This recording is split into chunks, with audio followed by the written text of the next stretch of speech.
Welcome, Rodney. Hey there, Sonny. I am. All done. Sir James. Welcome back to the Mobile Mailbox Money Mastermind. We're here today on the Family Bank Masters of Cash Flow here today, Masters Week. We appreciate each and every one of you being here today. Let me just share my screen real quick.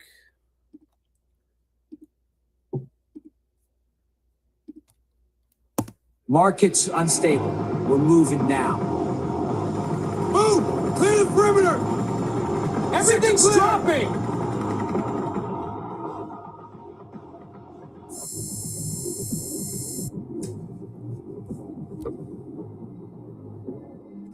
They're still trying to fix things.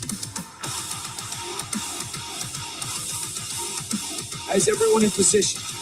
Mid-war is no time for hesitation. Confine now! Nothing's going right. This is a spy-side-led chaos. Almost there. Just one more turn. The key! No!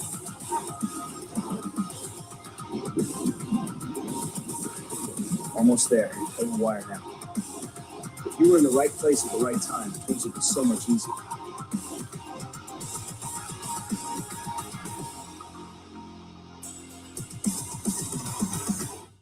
Note investing is being at the right place at the right time during wars, during, all the above, during uncertainty.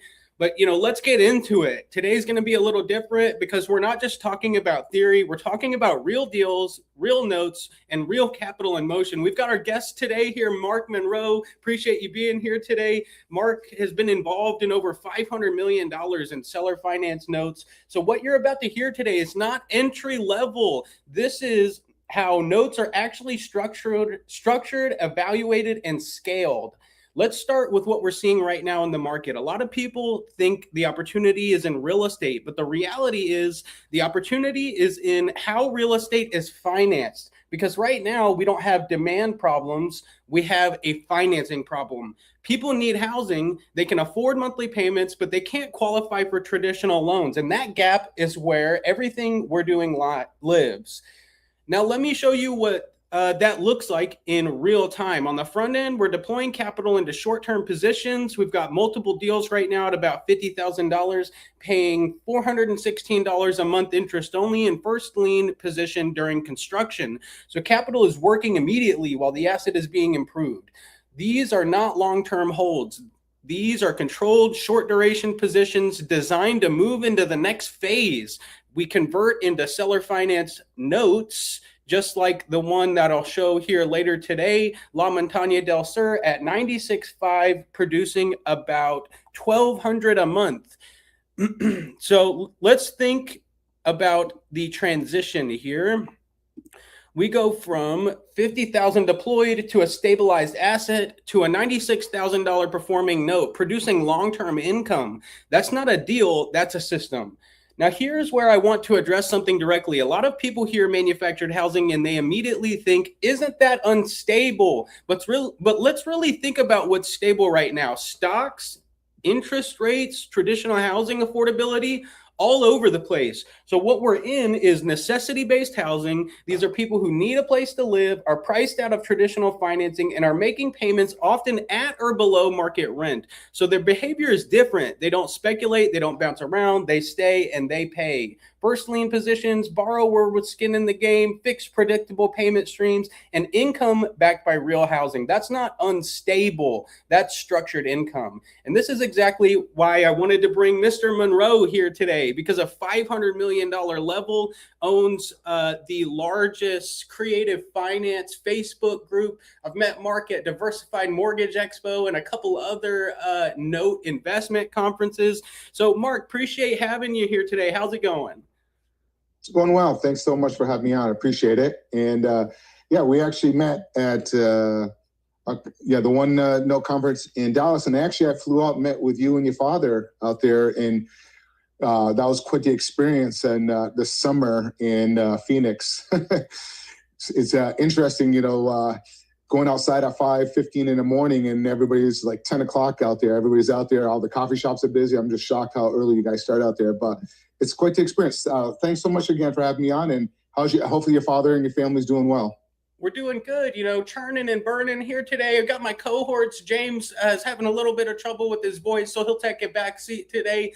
I've got Sonny here, one of my cohorts within the business. Sonny, if you could just introduce yourself for the viewers that don't know you. My name is Sunny Finkel, and I am the Investor Relations Specialist for Mobile Mailbox Money and Silvercrest Opportunity Fund. And I am also the Loan Compliance Coordinator for Win Mobile Homes, and I help to coordinate all the deal flow. So, Mark, given your expertise in seller finance notes, obviously compliance is of utmost importance at the end of the day. What are some common challenges that arise, out of being compliant? Well, the big one is people that don't have any experience make aware of the compliance. I mean, you have several federal compliance levels, and then you have the state levels. The big one everybody hears about is the Dodd-Frank Act. Possibly that regulation may change because the administration is trying to adjust things to make it a little easier for us to do seller financing. But then we're still going to have the state levels regulations. And I know Jeff Watson, the attorney Jeff Watson, has been trying to lobbying Congress for quite some years to kind of change the rules to make it a little easier on us for the compliance. Because if you're doing more than like 3 a year, then you have to fall into this whole licensing category. And that's what I'm assuming that's what Susan does with your company. She's the license originator over there that kind of handles all the notes to kind of stay in compliance. And that's kind of why we have to have an employees in our company to help us with the compliance on it. But also you always want to make sure you're doing the right thing, because you don't want to put somebody into a loan and then you bring an investor in and you sell that note and then the note goes bad. So you want to make sure you're always underwriting to make sure that these buyers, if you will, or borrowers, we call them borrowers in the industry because they are borrowing money. A lot of times, and I don't know who your listeners are, if they're already in the note world or if they're doing real estate, because in the real estate world, we call them buyers, but in the note world, they're actually borrowers. So there is a difference there. It's the same person, but the terminology is a little different. So just making sure that you're aware of the compliance and also in the state level compliance, because when you sell your note into the secondary market, whoever's buying it, they want to make sure that note's in compliance, because if you have to go through the foreclosure process, you need to make sure, because you don't want, if your borrower gets an attorney, you don't want that attorney, if they get an attorney, to try to fight that and drag it out. So that's really the bottom line, is why you want to make sure there's several different things, making sure they can afford it, and if you're foreclosing and taking the property back. But typically it's very rare that you have to deal that process of foreclosing on a note because you're doing everything correct on the front end. Compliance goes hand in hand with risk mitigation. Sonny's not our licensed mortgage officer, but we do have one on staff. It happens to be my sister's husband, so we kept it close in the family. But Mark, who are you for the people that don't know you? What's kind of your background? Maybe you could just tell people about, a little bit about your background. So I started, I'm going to show my age here a little bit. I started in full-time 1995 at the age of 24. However, I did my first deal at the age of 19, and believe it or not, it was a mobile home. So back then, I don't know the age of people on here, but I did the Carlton Sheets course. So it's like an infomercial course. We ordered it back in the day, and I think it was the late 80s when I did this. And so I came in and I went through his course, and I got cardboard boxes, cut out the cardboard box and got a wet magic marker, a waterproof magic marker. We buy homes. I went around the town, put them on telephone poles. I grew up in a small town in Vermont, and I grew up in poverty. My father left when I was young. And I remember at the age of like 7 or 8, for breakfast, lunch, and dinner, all we ate was Kraft macaroni and cheese out of a box, because it was like 29 cents. It fed me, my 2 sisters, my mother. So I remember doing that. It was for 3 months. So when I went to school, I finally got to eat something halfway decent, and then we, in Vermont, it was cold. So my mother had no money for fuel. So we had to sleep on the kitchen floor because the electric stove kind of kept us warm at night in Vermont. It was cold and gets to 0. But anyways, so I had to start doing odd end jobs. and, shoveling, babysitting, mowing lawns, whatever it was. And then at the age of 14, I lied and said I was 15 and I started working at McDonald's. And that's what kind of opened me up into the world of, because I also have ADHD on top of it. So I couldn't, and I excelled in it because I could multitask and do many things at once and work my way up. And I was a senior in high school running a store of 175 employees. So, but I wanted to know, I knew $3.05 an hour wasn't going to get me to where I wanted. So I wanted to learn a little bit more about real estate. So I went around, put signs up. This guy called me up and goes, "Hey, I got this mobile home for sale and it's worth $21,000. I'll sell it to you for $18,000. And meanwhile, the town called me and I got in trouble because I wasn't so allowed to put signs on the telephone pole. So I had to go pull those down while this guy called me. And so I said, "I'm not interested." He called me back a week later. He goes, "Give me $15,000. It's worth $21,000. I go, "I'm not interested." Another week goes by. He goes, "Give me $12,000. It's worth $21,000. Now I'm thinking, all right, might be a deal. "Do you own the land?" He goes, "No, it's not. It's in a mobile home park." I'm like, I'm not interested. A month goes by. He calls me back again. He goes, "Give me $6,000. It's worth $21,000. I'm like, "I'm not interested. No, thank you. But why are you selling?" He goes, "Oh, I don't live there. I have lot rent due." And I said, "You know what I'll do? I'll give you $3,000. He goes, "Oh, give me $4,000. Not interested." He goes, "All right, I'll take the $3,000. I said, "Okay." We didn't have the internet. So I said, "I have to go to an office supply store, get the contract, and then I'll meet you out there and I'll do a walkthrough." Well, I hung up the phone and I placed an ad in the newspaper, "Mobile home for sale, $25,000 with owner financing with $3,000 down." First lady called up. She went out there, her and her husband looked at it. They wanted immediately. Took the $3,000. The place was in good condition. Took the $3,000, gave it to the seller. And then I created a note. It was $300 a month over 7 years. It was like almost 8%. At 19 years old, that was my car payment, my insurance, and for 7 years. So that was my first deal. Then I got out of it. I got stuck into the corporate world with McDonald's for a little while, running a region. And then at the age of 24, 25, I jumped back into it full time. And my background in real estate banking started out as a mortgage loan officer. We end up getting a broker, if you will. Then we got our own warehouse line with Mellon Bank, and we became a banking firm. We had a line of credit with Mellon Bank for $35 million, and we ended up having 109 loan officers and a team of underwriters. So that's how I got into the game. And a lot of my clients at that time were investors, started surrounding myself with like-minded individuals. So that was the beginning of my journey. The superhero origin story. Appreciate you telling people a little bit about who you are, Mark. Given the current financial market, what's kind of your opinion of placing capital in senior debt positions, and raising capital towards first liens? How does that fare given kind of what's going on in the market, in your opinion? Well, you always want to raise capital. And I love notes. I originate my own notes. I don't sell my notes because I just like that passive income coming in. It's nice to have that coming in. So if you want to take some time off, like I live in South Florida right now, Boca Raton. In the summertime, I get out of here and I work remotely. That's the other thing. But if I want to take a month or two off, I have that passive income coming in. And it's just nice always having that capital coming in. So, and the first position that's typically where I'm at. And all my notes is first position. I know I don't buy a lot of notes because I like originating, because I also make money on the real estate side. But if you're not really good in real estate and you don't know how to structure it, then the note world is a great world to be in, because you don't have to worry about that stuff. You just got to underwrite the paper. You don't have to worry about, working with a GC and having the headaches because they don't know what they're doing and managing the GC. Some people don't know how to do that. And I've seen a lot of investors go under because they don't understand that aspect of it. And I didn't do that for the longest time. I stayed away from fix and flips because it was always a headache. And I did my first one and I lost money when I was like in my late 20s. So I stayed away from it for about 10 years. And I was always finding turnkey properties and creating notes, buying properties through seller financing. So what I like to do is I like to buy property through seller financing and sell it through seller financing and stay in the middle and create an arbitrage. But now, once you start graduating to raising capital and having capital partners, it's so much easier because you can take deals down faster, you can close on it quicker, and you can negotiate to buy the properties a little bit better. So hopefully that answered your question. Yeah, it did. So appreciate, your elaborate answer. Given pressurized residential real estate pricing, rising interest rates. There's a war going on right now. You came out and viewed a few mobile home parks here in the Valley. Obviously, a different ecosystem state to state at the end of the day.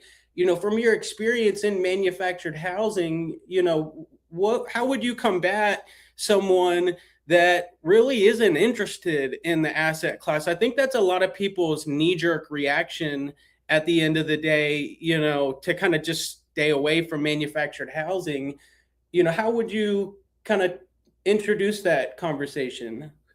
I've always loved it. I'm actually in it again right now. I'm actually buying land and putting manufactured homes on land and selling them off. That's kind of what I'm doing right now because of the affordability factor. And also from an investment point of view, you don't have to put so much capital into, like, compared to a stick residential home. You're gonna have to, if you want to buy notes there, you're gonna have to be like $300,000, $400,000, $500,000 versus manufacturing home. You can acquire several different assets and diversify. So instead of having it tied up onto one asset for that same amount of capital, let's say it's 400,000 or 500,000, you can control 3 or 4 or 5 of manufactured homes. So you diversify. That's kind of one of the reasons why I like it. So if you do run into a problem when somebody stops paying, you're not taking on the chin all in just one asset. You're having it diversified in several assets. And I've always found also is believe it or not, the people, you would think that they're bad people, but they're easier to deal with. That's what I've always found. If you underwrite and screen them correctly in the front end. If you don't, then yes, you have problems. But I seem to have more problems a lot of times with people with, some of the stick homes at times where they don't want to reach out to you. And then also I noticed, like, people in the manufactured homes, they are handy. They can fix things, and they're always in it. It saves them a lot of money, and they end up doing a lot to their properties to improve the properties because it's their home. That's one of the things I've noticed. Like, the stigma of the movies and people going into some of these manufactured homes, and the drug dealers and the escorts or the hookers, if you will. That's just the movies. Yes, you do see a little bit of that, but it's not as bad as you make it sound. I mean, it's they're good people. And it's just the affordability is where they're at in their life. And that's kind of the asset class, and they can afford it compared to, and that's one of the things I've been focusing on now is because the housing's gone up so much because of inflation. That's kind of what I'm into. But the war thing, it really doesn't bother me. We've been through it many times over the years. I mean, look at Iraq, or Afghanistan, all those. It's just, it's a little bump. And that's when you can actually find opportunities because people get scared, like Warren Buffett always said, when people are, that whole saying, and I'm sure you understand that old saying that Warren Buffett always talks about when people freak out. I do. It's definitely an interesting day and age at the end of the day. But, with manufactured housing, your dollar goes farther. You get more diversification. It's a higher yield at the end of the day. And it's a new day and age in housing. The same stuff we were doing 10, 20, 30 years ago really isn't penciling out at the end of the day because of, like you said, the affordability issues. Now, in Arizona, 10% of housing is actually manufactured housing. It's actually the most dense environment for manufactured housing in the nation. Just happen to be blessed to be living in this market. But, the passive diversification, monthly cash flow, first lien position in affordable housing, these people are now a new, different type of buyer. The middle class has been pushed down to seeking alternative housing at the end of the day because, average purchase prices here in the Valley for a single family residence is $400,000. Just to qualify for a $400,000 home, you got to make like $80,000 a year with no debt, zero debt. How many people have zero debt right now? It's few and far between, to say the least. So I encourage you, if you kind of put your nose up to the asset class, it's time to start thinking differently. You brought up Warren Buffett. I say it all the time. Warren Buffett owns Clayton, Cavco, 21st Mortgage, Sun Communities, Vanderbilt Mortgage. And he's quoted saying, "I have no interest in selling any of our manufactured housing businesses because I love the economics." You know, I'm 31. Warren Buffett's 80 something. If the largest 90. yeah, He's in 90. if the most prolific investor in literally the world that has all the data behind, you know, any data that he could scrape, he's scraping it at the end of the day. That shows where the market's going, you know, at the end of the day, with BlackRock, Vanguard, State Street, a couple other larger entities buying these communities themselves, you know, taking cap rates to like 6%. You know, that's writing on the wall at the end of the day. They're not putting on live mastermind saying, hey, we're going out and buying these assets. But if you see in the transaction base at the end of the day, you really start to see what's actually going on, you know, with pressure in commercial real estate investments. You know, that's a huge challenge going on currently.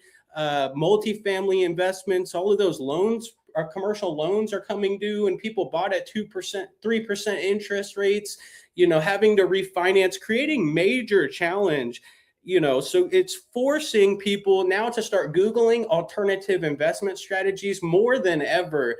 And I'm actually pleasantly surprised. We have about 12, I think, investors on here today. We're streaming live on Facebook, YouTube, and LinkedIn.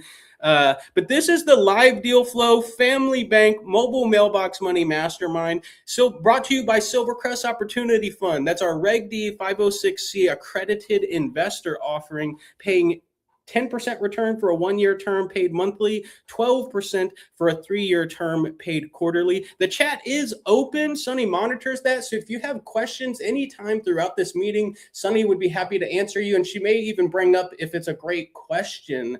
So here, let's kind of go into a couple deals and see kind of what's going on behind the scenes with mobile mailbox money, Silvercrest Opportunity Fund, and Win Mobile Homes.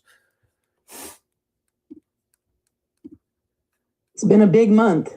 March was a big month. We had $600,000 in transactions go last month. That's our biggest month ever. So 633,400, 633,000. So excited. Blessings, to say the least. God is good all the time. We appreciate your interaction today. A lot of hearts and thumbs up in the chat. That's always extremely helpful. We appreciate you interacting today. So let's talk about it. Lot 76 Brentwood West. This is a home that we bought, I think, for like $10,000, you know, kind of similar purchase price of what Mark was buying back 20 years ago at the end of the day.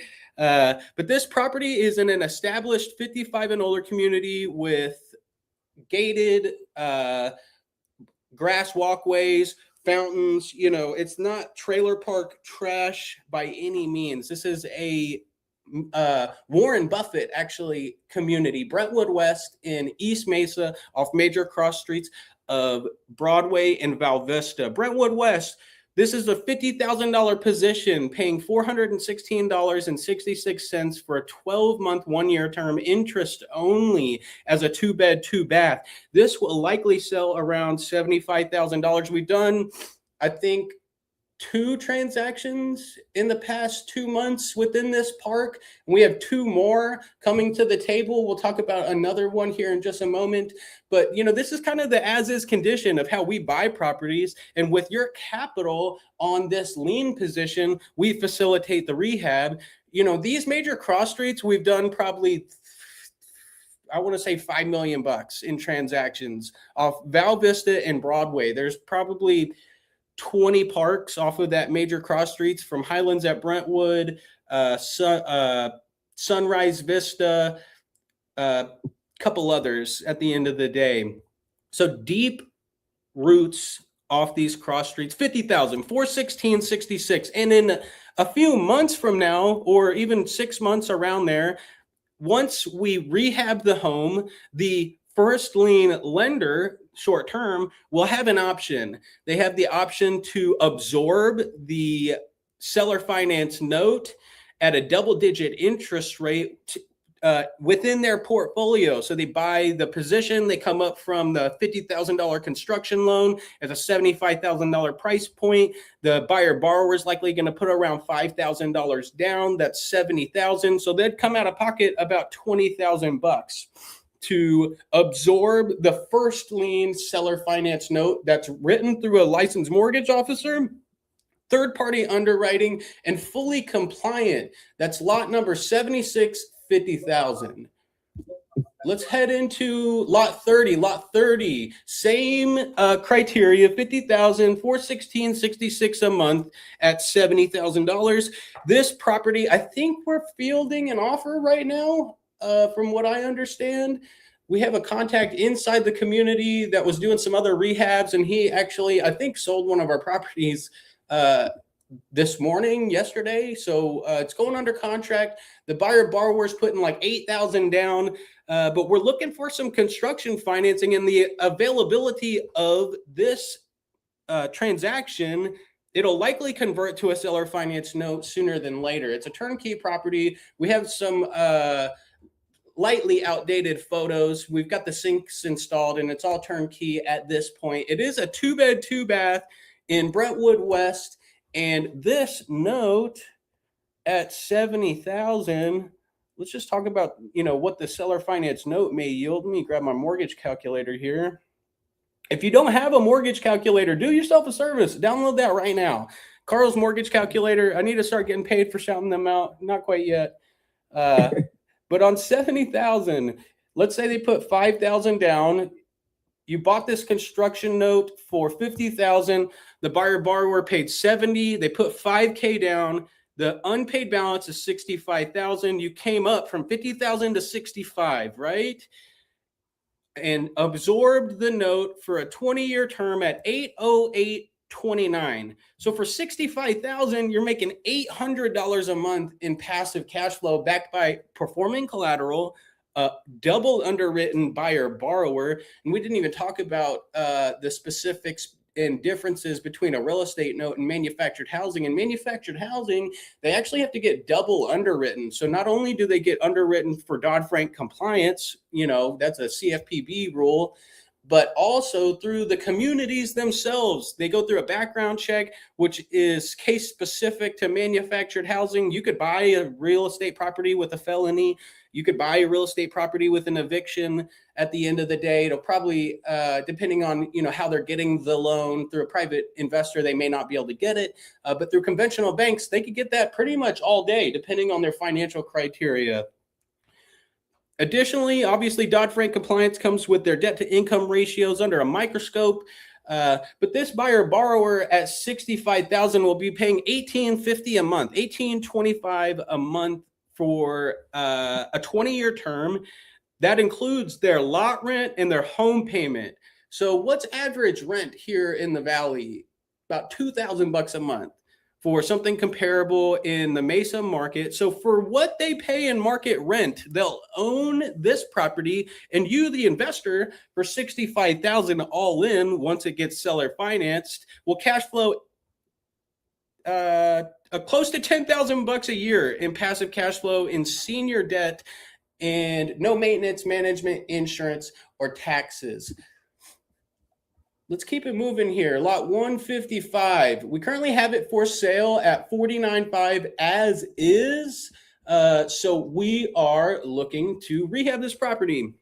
I actually bought this from CalAm Properties. CalAm Properties, Ivan Carno is I'm told, the attorney, the main attorney for Scientology. And he owns CalAm Properties, or is one of the owners, from what I'm told, kind of aloof as far as the information I get given. But, billionaire. We're in direct contact with the number 3 at CalAm Properties, and we're actually taking him to the Masters this year.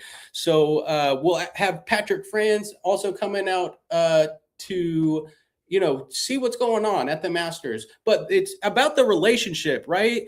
The number 3 with CalAm Properties said he's never let anyone buy this many homes in all the years of CalAm Properties. So we've got a hook at the end of the day to get properties just like this.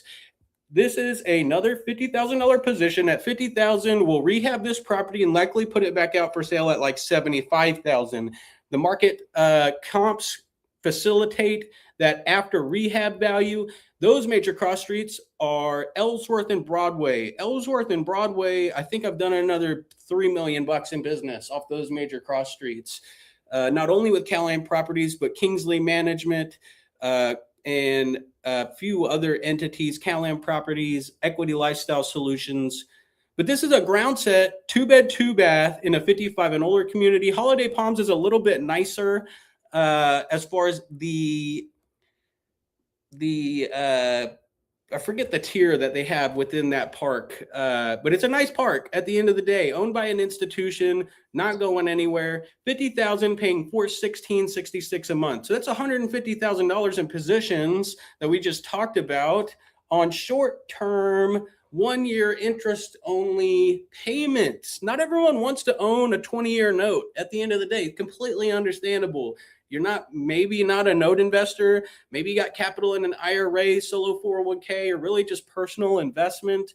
But those are providing short-term liquidity, right? They'll likely mature within 3 to 8 months in most cases. And you'll have the option to absorb a seller finance note. So you get first right of refusal of the note that inadvertently would come available. 99% of the homes that we sell on seller finance. That means last month we placed $600,000 in capital. Just a quick disclaimer. But this will mature likely within 6 months. You'll get the first right of refusal of the seller finance note that comes available within this transaction. You know, a note, consummated note. I want to see a consummated deal. We'll get to that in just a minute. Vlog 139. I actually acquired this property on video. You can walk through, see me negotiate. They wanted 16.9. I think I bought it for $2,000. You know, it's all about relationships. I'm sure Mark can attest. You go out of business if you screw over relationships. Why? Because people do business with people they know, like, and trust. You know, and to establish that and cultivate that and bring them to golf tournaments, bring them to the Masters, meet people at conferences, you know, that's really where the rubber meets the road. So a fully consummated seller finance note, gold out on the market, right? First lien position, Dodd-Frank compliant. I don't have my collateral file on here. I should have brought that up. But this is a 3-2. In South Mountain, lot 129, La Montana Del Sur. This note's been available for like 2 weeks. We haven't had a note available like that in a long time for that amount of time. We could either sell this note, you make the full yield, 96.5, paying $1,200 a month. I think it's like $11.99 for 20 years. And you can reverse engineer what a yield would look like on a mortgage calculator. Either buy the whole note, make the full yield. I can hypothecate this note, which means to pledge an asset in order to garnish capital investment. In other words, it's a collateralized lending opportunity. I pledge my loan for a 1-year term, performing 96.5. And at 96.5, hypothecated, it's just a fancy word for collateralized lending. At 96.5, bear with me here, times your proposed interest rate divided by 12, is $804 a month. So you're making $804.16 a month for a 1-year term. And you hitch your cart to a qualified operator, the largest dealer of manufactured housing. You get a quality collateral. It's already rehabbed, consummated, cash flowing with a deserving borrower in a desirable market here in Arizona. This property is in a Kingsley Management community. It's an institutionally owned park. We know the owner. You know, extremely blessed, to say the least, to start escalating in corporate contact tree. If you're unfamiliar, manufactured housing, mobile home parks, those managers are pretty bulldog-ish at any given time. So to get past them is tough at the end of the day. So this 3-2, the buyer borrower at 96.5, their total all in, let me just grab these numbers here.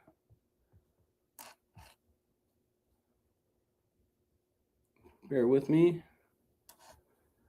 They're paying $22.15 a month, $2,215 a month for their lot rent and their home payment. As a 3-2 in South Mountain, that's easy, $2,300. I think, Sonny, did you do this transaction? That one's the La Montaña. Yes. Yes, I processed this one. Yeah, so I think you shed some light the other week about what the buyer was paying in rent. Yes, she is a single mom and has a child, and she had a family situation where she took on her sister's child and she needed a bigger place. She was paying $2,200 a month for a 2-bedroom apartment. And with her $3,000 down, she's now paying $1,200 a month for her payments. With $800 in lot rent, she's paying $2,000 a month now for a 3-bedroom instead of a 2-bedroom, and $200 less per month. And she's actually applying now to be one of our agents. She had such a happy transaction with us. She wants to do what we do now. That's news to me. So thank you for divulging that information. You know, we're always looking for licensed sales agents. A sales agent, just kind of off the cuff here, is a background check in manufactured housing. There's no continuing education, not to brush it off like we just hire anybody at the end of the day. But, you know, with our bells and whistles, we got 7 in sales, 5 in management, 15 in rehab, and now hiring more sales agents. You know, so we're always looking for people that either want, you know, some on the side money or really wants to try and find a career at the end of the day. The realization that affordable housing is always going to be an issue. So, you know, long runway for the opportunity at the end of the day. 96.5, $1,200 a month, 20-year term. This note's hot off the press. I could absorb it in the fund. We could hypothecate it. You could buy the whole note. You could raise capital and use OPM and hypothecate it with your own investors. At the end of the day, very nimble in that accord. We've taught, not so much taught, but we've helped cultivate multiple people in raising capital full time in their market, leveraging Uncle Joe's money or, you know, Aunt Betty, who has 10, 20 million bucks, that's really looking for, say, an 8% return outside the stock market because they see what's going on with the war and they're telling you verbally, hey, I got my portfolio in a money market account. You know, the verbiage to them at the end of the day is you're losing money to inflation. You're losing to lack of opportunity. Here's what I propose, right? Would you take a first lien position on a performing note, say at an 8% rate? If you could get 8% money or less, you know, that's still a major win. We raise at 10 and 12 and still make it work at the end of the day. But that's how this comes to fruition.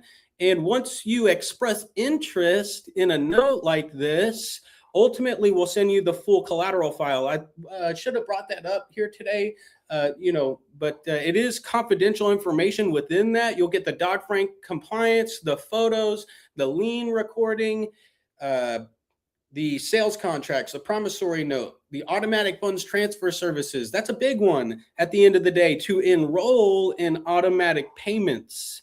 You know, last thing you want to do is be dealing with a borrower direct at the end of the day. Mark, what are some implications with dealing with a borrower direct? That's like a big no-no, right? Yeah, I always go through a loan servicing company.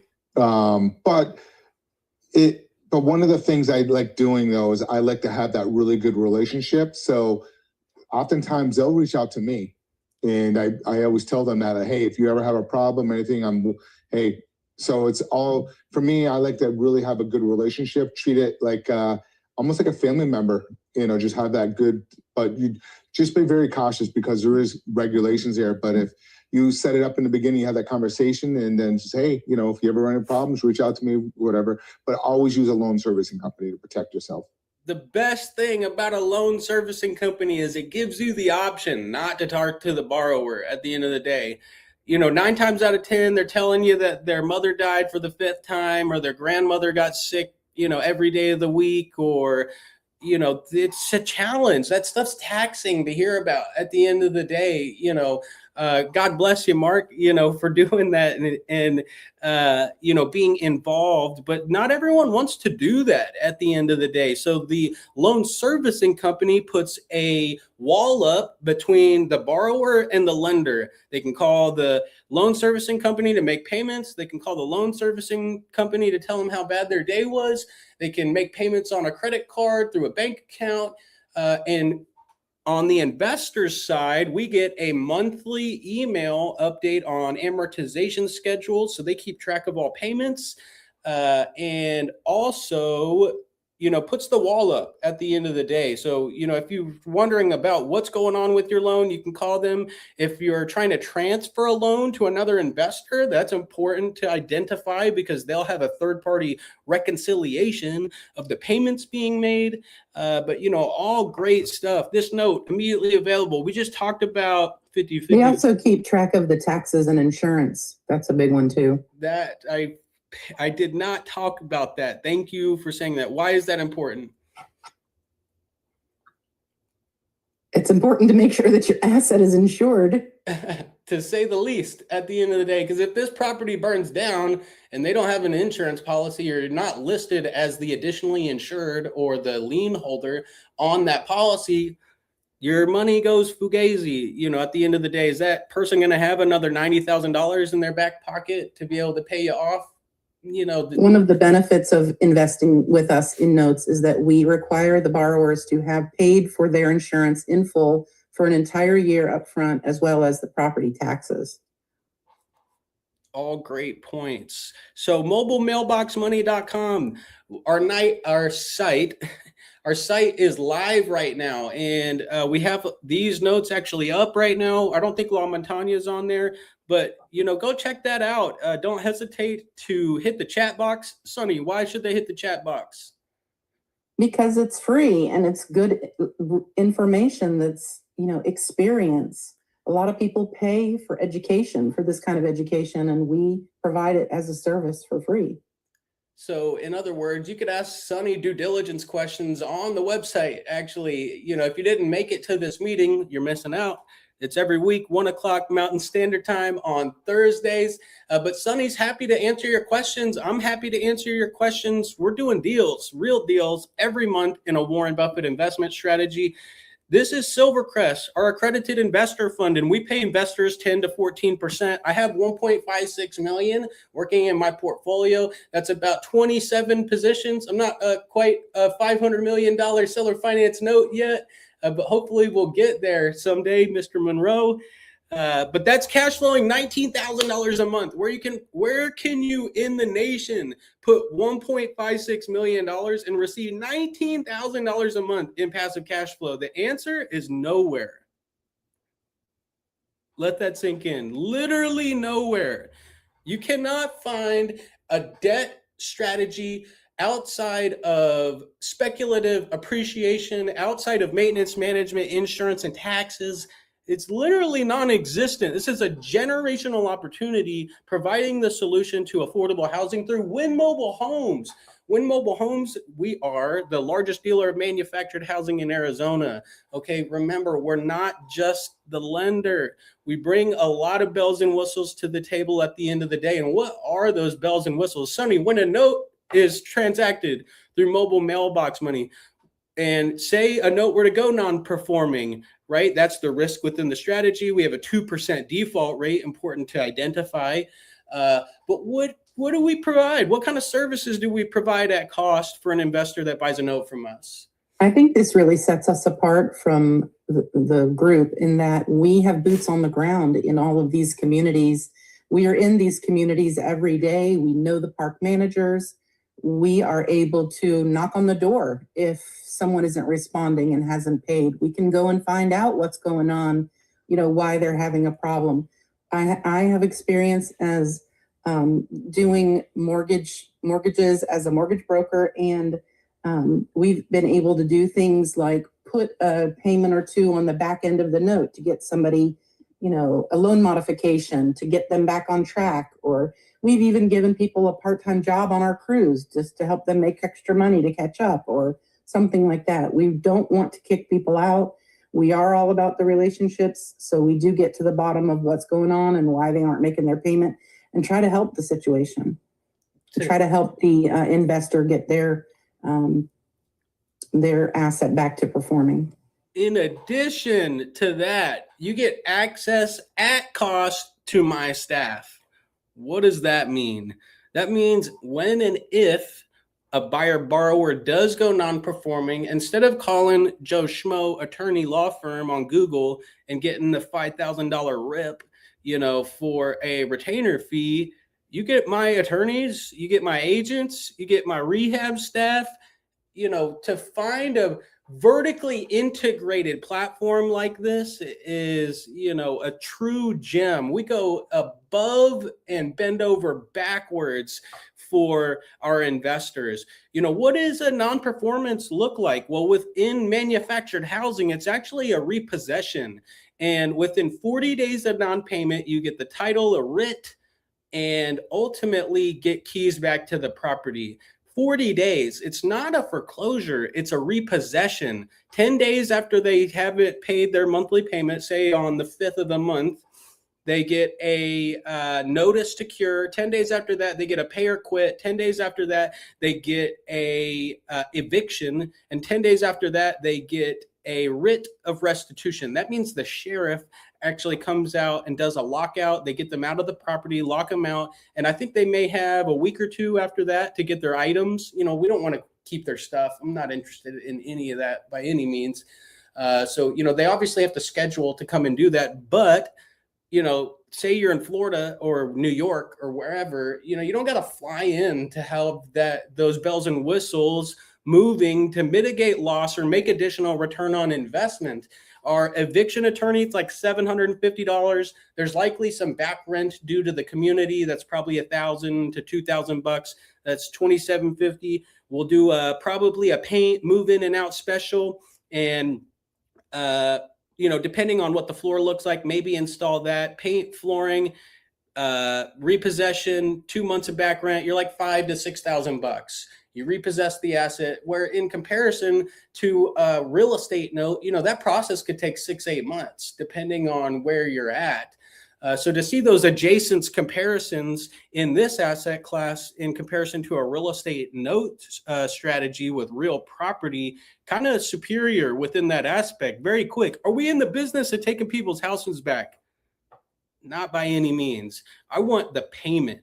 If we can put a payment on the back of the loan, if we can reperform that note, or make a deferred on that one payment, or get creative. At the end of the day, we're not in it to own the home. That's where most people don't get it. At the end of the day, we're in it for the lien, the loan, the position outside of ownership, right? We want the payment, because at $1,200 a month, that really starts to hit on the 5th of the month when $1,200 hits your bank account.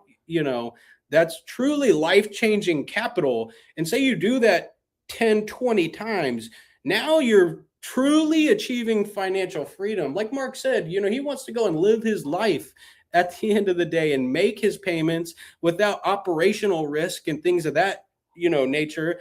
And that's where we come in. At the end of the day, we do about 5 to 7 transactions a month in Arizona, and we have to raise capital in order to do those. If you've been in notes long enough, you run out of money at the end of the day. You placing money in great cash flowing assets, but you got to go out and do it all over again. Or maybe you don't, but if you want to, at the end of the day, you got to learn to leverage these positions, maybe start a fund, use OPM, and start to build the system, right? I actually did a presentation at Business Network International yesterday. Business Network International is the largest referral-based network marketing group in the world.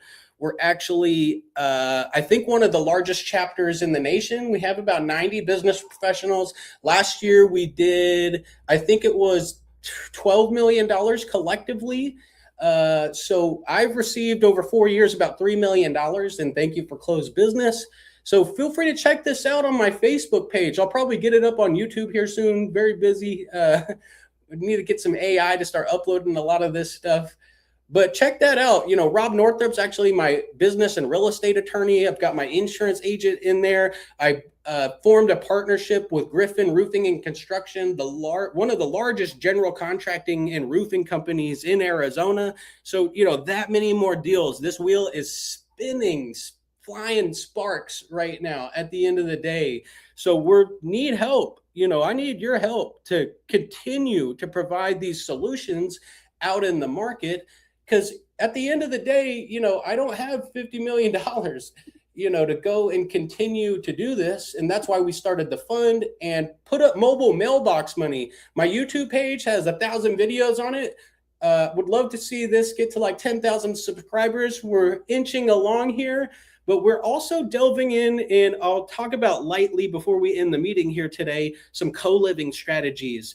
So very excited, to say the least, about the potential of room rentals in the Tempe market for student housing. So currently we have one, mute this here. We have one located 1318 East Cedar Street. This is 1849 Hayden. Why do I bring that up? 1318 East Cedar Street in Tempe. That property is a 12-bed co-living component. So at 12 bedrooms, we'll get likely around $900 a month for each bedroom. That's about $10,000 a month in passive cash flow. You know, obviously not as passive as a note strategy, but you see me actually meeting with my partners and my architect here and my father. But we're very excited, to say the least. I bring these up because we're currently under contract on this property, as you see before you. Put a $5,000 earnest. We negotiated $45,000 off of list price, and we will facilitate a 9-10 bedroom, another one in the Tempe market. These will likely be an equity and debt strategy within my fund. I'm so excited about this. I can't even sit down. But that's extremely exciting to provide additional diversification out in the market. Alternative investments are being Googled more than ever right now. Let's get this straight.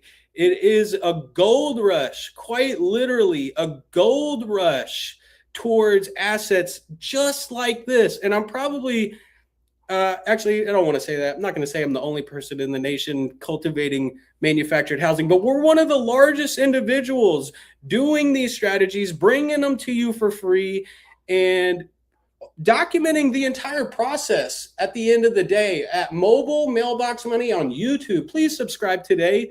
Like, comment, and follow. We appreciate you being here today. Today's brought to you by Silvercrest Opportunity Fund. Invest today and start earning interest in a 30-day program. That's one step closer to financial freedom. What do we call that? That's called Mobile Mailbox Money. We'll see you next week. Thanks for being here, Mark. We'll catch up soon. Take care, guys. Thank you. Thanks, Mark. Bam.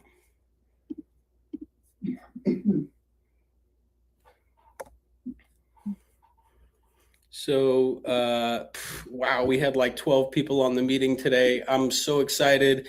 Thanks for watching. We'll see you next week. Life-changing opportunities. Bam.